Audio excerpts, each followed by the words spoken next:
Bonjour à tous, il est 15h sur Télé Djibouti. Merci de nous rejoindre pour cette nouvelle édition dont elles sont les faits saillants.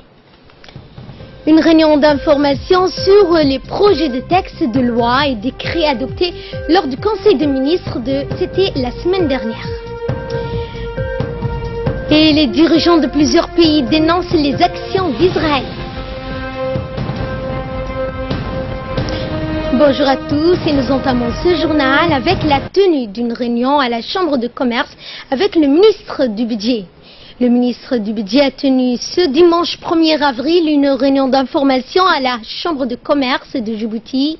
Cette réunion a porté sur les lois et décrets portant sur l'amélioration du climat des affaires, le code des impôts, la propriété foncière et tout ce qui est relatif à favoriser l'emploi des jeunes. À ce sujet, le chef de l'État Ismaël Omar Guelleh avait présidé le 26 mars dernier une importante rencontre à laquelle ont pris part le Premier ministre, 7 ministres ainsi que 25 hauts fonctionnaires. Au cours de cette réunion d'aujourd'hui, le ministre du Budget, Bodé Ahmed, a présenté les différents textes portant sur l'amélioration du climat des affaires, notamment les projets de loi réformant d'une part le Code général des impôts et clarifiant d'autre part l'accession à la propriété foncière. C'est surtout un décret portant sur organisation et fonctionnement de la Commission nationale. Cette réunion a également donc le président de la Chambre de commerce, Youssouf Moussa Dawalé, était aux côtés entouré des membres du bureau de la Chambre du commerce et des nouveaux commerçants de la place. Les deux parties ont pu longuement échanger avec le ministre et ses suppléants sur les nouvelles dispositions. Le président de la Chambre de commerce a vivement remercié le ministre du Budget pour avoir donc informé et sensibilisé ses hôtes. Et dans une interview que nous a accordée le ministre du Budget, Bodé Ahmed Roublé, a expliqué que les discussions étaient très enrichissantes et que les opérateurs ont fait beaucoup de remarques. Il a ajouté que l'objectif principal visé par les textes, c'était la création d'emplois. Écoutons à cet effet le ministre. Nous avons tenu ce matin une réunion à la Chambre de commerce de Djibouti. Cette réunion fait suite aux réunions tenues par le président de la République au palais présidentiel qui, dans la première séance, a été consacrée au climat des affaires. Et nous avons fait passer au Conseil des ministres le mardi dernier 3 textes qui concernaient le climat des affaires et nous avons voulu exposer ces 3 textes, expliquer et requérir les remarques et les observations des opérateurs de la place, parce qu'ils sont les premiers bénéficiaires et les premiers concernés par ces textes. Et ces 3 textes qui avaient pour objectif de nettoyer ou de clarifier certaines choses au niveau de la création, de la promotion des investissements à Djibouti. Et donc, la discussion était très enrichissante. Les opérateurs nous ont fait beaucoup de remarques. Ils nous ont expliqué que les 3 textes étaient très importants à leurs yeux et que ça va contribuer à mieux travailler, mieux promouvoir la création d'entreprises. L'objectif visé par ces textes, c'était l'objectif principal, c'est la création d'emplois. Parce que vous savez, à Djibouti connaît un certain nombre de problèmes de chômage et le seul outil capable d'absorber ce chômage, c'est la création d'entreprises, c'est l'investissement privé.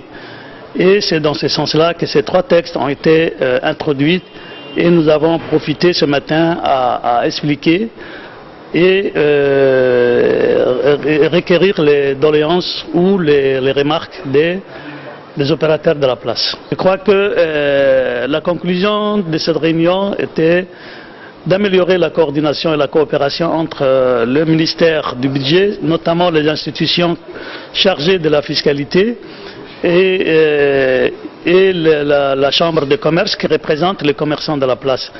Et ils nous ont indiqué qu'il y a des goulots d'étranglement au niveau de l'administration, des goulots d'étranglement qui persistent, et À leur niveau également, ils nous ont signalé certains commerçants qui ne jouent pas correctement le jeu et qui ne sont pas transparents et qui essaient de passer dans les mailles des filets. Et nous avons décidé de travailler ensemble, d'arrache-pied, pour corriger tous les dysfonctionnements qui peuvent se présenter au niveau de l'administration ou au niveau des opérateurs de la place. Tout ça pour la bonne cause, pour l'amélioration du climat des affaires de Djibouti, pour faire de Djibouti une place où des investisseurs étrangers puissent venir investir pour leur bien bien sûr, parce que les investisseurs cherchent en premier lieu de faire des bénéfices, de faire des profits. Les Djiboutiens doivent gagner en termes de travail et de bien-être. Dans l'actualité également, le président des ports et zones franches s'est rendu à Abidjan où s'est tenue la 6e édition du Forum économique Africa Eco. Quelques 1600 participants prennent part à ce forum économique. Cette rencontre a réuni différents acteurs du finance, de l'assurance, des industries, mais également des personnalités politiques. Ces invités de marque ont discuté entre eux donc des plans d'action visant à la transformation des grandes entreprises du continent. Objectif de ce forum est donc de faire émerger une nouvelle génération d'entreprises et de se hisser à la hauteur de la concurrence mondiale. Cette 6e édition Africa Eco vise à convaincre les bailleurs de fonds et des autres investisseurs d'adhérer au programme de relance économique de plusieurs zones dont le Zimbabwe.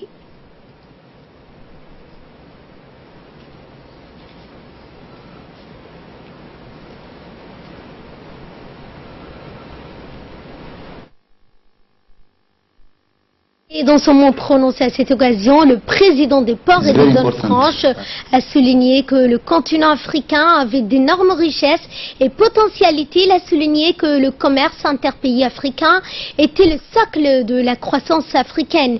À ses yeux, il est important de mettre cela en avant pour une prospérité économique en Afrique.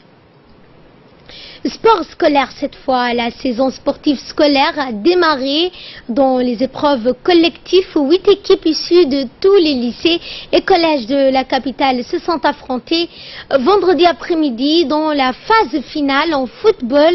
Ces activités sportives ont été supervisées par la directrice de l'enseignement public, Madame Lula Ali, accompagnée du chef de service de la commission des sports culture, Monsieur Mohamed Omar, et les professeurs ainsi que les entraîneurs, les chefs d'établissement.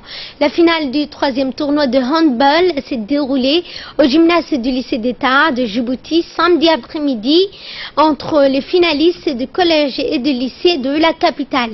Les résultats ont été donc à la hauteur des matchs et des prestations que les différentes équipes ont livrées entre elles. Aussi de lutter contre le décrochage scolaire. Donc aujourd'hui c'est la deuxième phase. Donc ici au lycée et dans d'autres sites comme le LIC et à Fukuzawa. Donc en même temps les équipes jouent. Donc en ce moment aussi à Fukuzawa il y a mes équipes de football qui jouent avec le lycée technique de Gabon. Donc nous souhaitons bon courage donc, aux meilleurs. Et nous encourageons aussi aux enseignants, encadreurs de continuer dans ce sens. Et nous remercions le ministre de l'Éducation, Moustapha Mohamed Mahmoud, de mettre en valeur ces saisons sportives.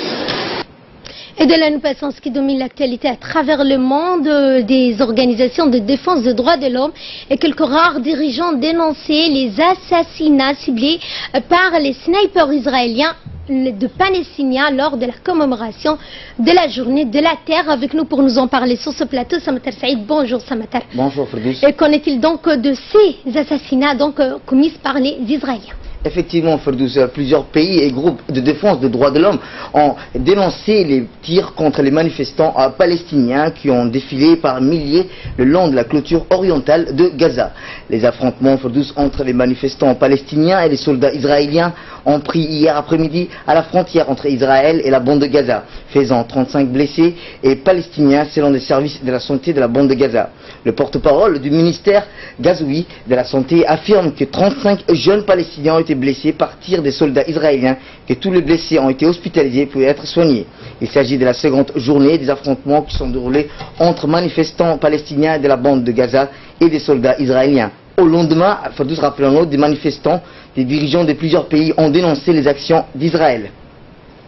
Et en Syrie, ce matin, l'armée syrienne a déclaré donc hier avoir repris donc une partie des villages et des villes donc de la Ghouta orientale. Qu'en est-il donc? Effectivement, un accord aurait été conclu entre la Russie et les rebelles pour l'évacuation des blessés. L'armée syrienne affirme avoir repris la quasi-totalité de la Ghouta orientale. Dans un communiqué lu à la télévision nationale, le porte-parole de l'armée syrienne a déclaré que l'offensive militaire lancée en février contre la Ghouta orientale par les troupes gouvernementales était un succès. La majeure partie des villes et villages de cette région ont été repris. Le commandement militaire a ajouté que les opérations se poursuivaient à la périphérie de Douma, toujours sous contrôle d'un groupe rebelle Daesh à l'islam, la ville de la zone de la Ghouta encore tenue par les insurgés. Rappelons-le, un dernier groupe de combattants, Fakhr al-Rahman et leurs familles ont quitté hier les villes de Djobar, Zamakla, Arbin et Antarman. La télévision d'État syrienne a diffusé des images des commandements de l'armée pénétrant dans les anciennes fiefs rebelles. La Russie alliée de la Syrie déclare que la bataille de la Ghouta était presque terminée. Ferdous. Et en Libye, ce matin, la marine libyenne a intercepté 125 migrants clandestins en route pour l'Europe.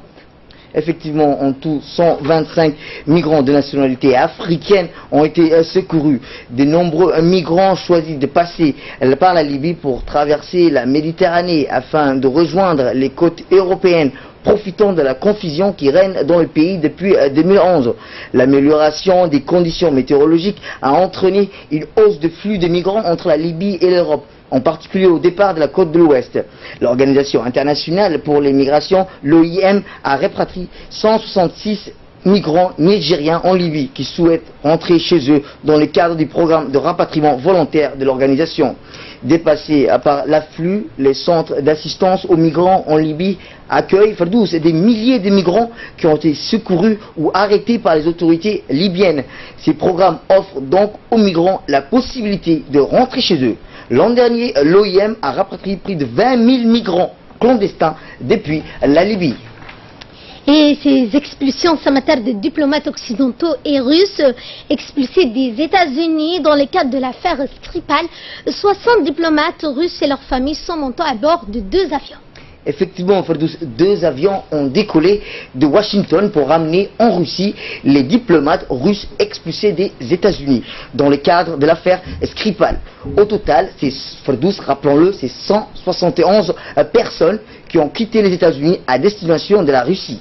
Hier, l'ambassadeur russe aux États-Unis a posté sur son compte Twitter une photo montrant l'ambassadeur de Russie à Washington, Anatoly Antonov, en train de faire ses adieux à ses collègues et aux membres de leur famille qui quittent le sol américain aujourd'hui en raison d'une décision américaine. Le 4 mars dernier, rappelons-le, Sergei Skripal et sa fille Lulia ont été retrouvés inconscients à bord d'un centre commercial à Salisbury.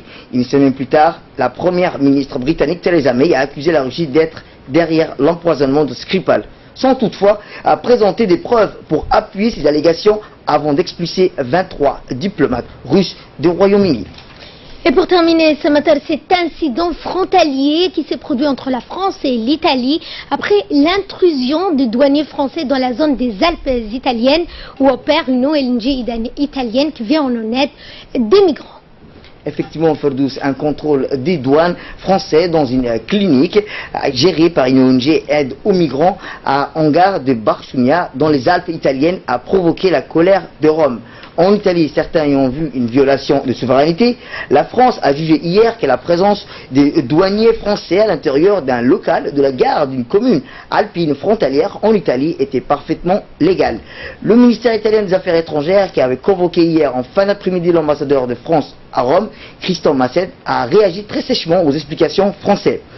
En tout, dans un communiqué relayé par l'ambassade de France à Rome, le gouvernement français a finalement fourni des explications vendredi soir sur une équipe de brigade ferroviaire et des douanes français à Moderne était en équipe de brigade. Contrôle TGV Paris-Milan ou bien indiqué le communiqué signé du ministère français de l'action des comptes publics. Merci Samatar pour ces éclaircissements. Merci de votre fidélité. Excellent après-midi à toutes et à tous.